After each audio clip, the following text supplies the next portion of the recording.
Dave, can you tell me, it hit home last night? I guess it didn't hit home, but I mean, it was interesting. Talk a little bit about last night when you were first contacted about the campers in the Walmart parking lot in Coburg. What were your thoughts, initial thoughts on it? Well, as the Premier said, obviously the safety, security, and well-being of Ontarians, and specifically for me, of the constituents and residents of our community, is number one priority.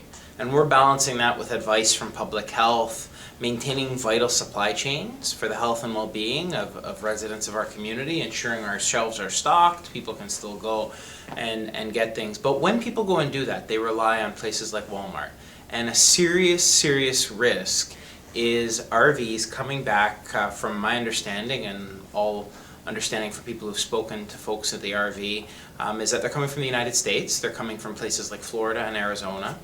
I've gotten so bothered by this that I've literally gone on to Google, mapped out different routes. You don't have to go through the Detroit border crossing and come up. That is one way. Many could go straight through Ogdensburg or areas like that to return to Quebec, where a number of the RVers are coming from, or anywhere in Ontario. But irrespective of where the person's from, I mean, I think when people are going home, you're aware of COVID-19. This is a global pandemic. I think when returning home, it would be safe to assume, plan your fastest route home. Make sure you have supplies before you leave to head home. And to the best of your abilities, get home. And what we're hearing, that's not the case. Regardless of where the people are heading, they are taking excursions, they're spending the night into the day, they're shopping at Walmart. Not just a shopping, we're talking carts full, where I'm getting concerned calls from Walmart employees and from local residents. It's concerning in a number of ways because you wonder, I can tell you, even when I spoke to the gentleman who was from Montreal, he was aware of it.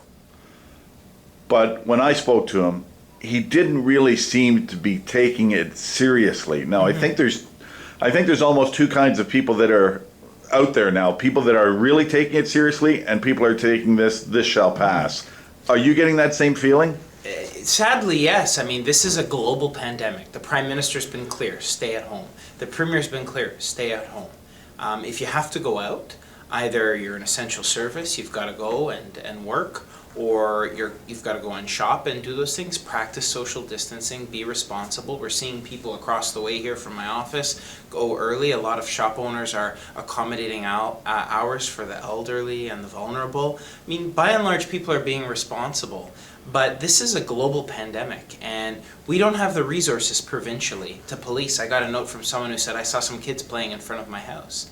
I mean, I, as your MPP, don't have the resources to go to every person, Tom, Dick, and Harry, that emails me and says, there's kids playing in front of my house.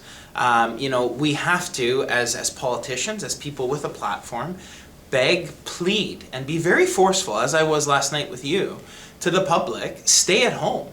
If you're with children and your children are out, this isn't time to go to the playground. The Premier mentioned that in his press conference this morning in Mississauga. Not to again pick on Mississauga at all, but he was on his way and he saw this. People playing as if there's nothing going on. You can have the COVID-19, not exhibit symptoms. And what you could do is you could tangibly, and I'll be very direct with you, you could go and you could ultimately fatally kill a loved one, a family member, someone who's elderly, vulnerable, a weak immune system. This is serious, folks. And so people have to stay at home. And if you're coming through and you need a place to sleep, there are en route centers, there are parking lots along every 401 that you can pull over, have a quick nap, sleep the night and get home. I mean, I've driven to the furthest spots in Northern Ontario in a day, so people can drive and get home. Your safety is first, but the safety of others also has to be balanced in this. This hit you so hard that, like you say, you worked on this today, and Yes. Can you share with us a few things that happened during the course of the day? So I want folks and residents to know, a lot of times, you see your politicians up talking about it, but I want them to know tangibly what goes on behind the scenes. I was out with you at the Walmart parking lot at around 9:30, 10 o'clock last night. We wrap up our day here, 9:30, headed straight out there at 10. Got in this morning on the mountain of calls that I have here, spoke to the general manager there who's dealing with a number of things. And first and foremost, to the employees of Walmart, thank you. Thank you for serving members of our community, thank you for staying open, being there to support residents of our community who need to shop, who need the food. They're heroes, and their safety matters to me, and the safety of our constituents and our residents that go in Walmart matters to me. So I called the general manager. They'd indicated that they'd spoken to the police. Again, this is private property, so my understanding now tangibly is that Smart Centers owns and sort of the land there, the parking lot is under their purview. So I've spoken to the leasing manager, who's directed me to the general manager of Smart Centers, and pleaded with them that I understand that during a regular summer, Walmart wants to be a home where RVs can come, where you can pop in, shop, you can do everything you need to do while you're on your way to Cobourg Beach and park the RV there. But we're not under normal circumstances. We have a spread of a global pandemic that is killing thousands of people globally, that is affecting people in our own community, and we need to be responsible here. So I've asked them to consider asking RVs to leave our community in the parking lots, use one of the local parking lots along the 401, one of the en routes. There are the store in Trenton does you can call and do a delivery. The store in Cobourg does not do that, I've since found. So, I mean, there's a lot of things by simple Googling, and if I can figure it out in 5 minutes, so can you on your smart device crossing the border, or better yet, pull over, ask someone. We have a pretty knowledgeable community here. Ask someone, where can I go? Where can I get a bite? Someone might say happenstance right here.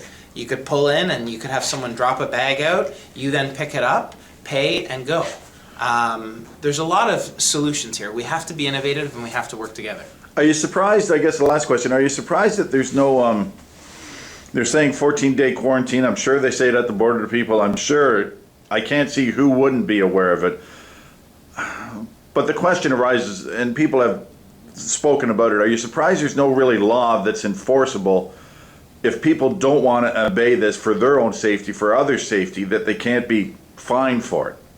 Well, I mean, keep in mind, a lot of people, the borders is a federal responsibility. I'm your provincial member, and I know we've been working closely with our federal counterparts. It did worry me, as did a number of other premiers around the country, that we weren't hearing a level of urgency at the border that we were certainly feeling and hearing from public health. Since then, I gather the federal government has worked to rectify this so that at the border you're getting strict information. And I've anecdotally heard from constituents now who are coming back in, they are getting it, it's on the screens, you're asked it at the border. And I would say at land border crossings too, we should be asking. And a suggestion I might humbly offer is that potentially if you're being asked, where are you coming from, where are you going, reminding them to exercise 14 days isolation. Something that could save our system a world of hurt is potentially at the border, they could have simple care packs, meals to provide someone so that they don't have to stop and go wandering, meandering through Walmart.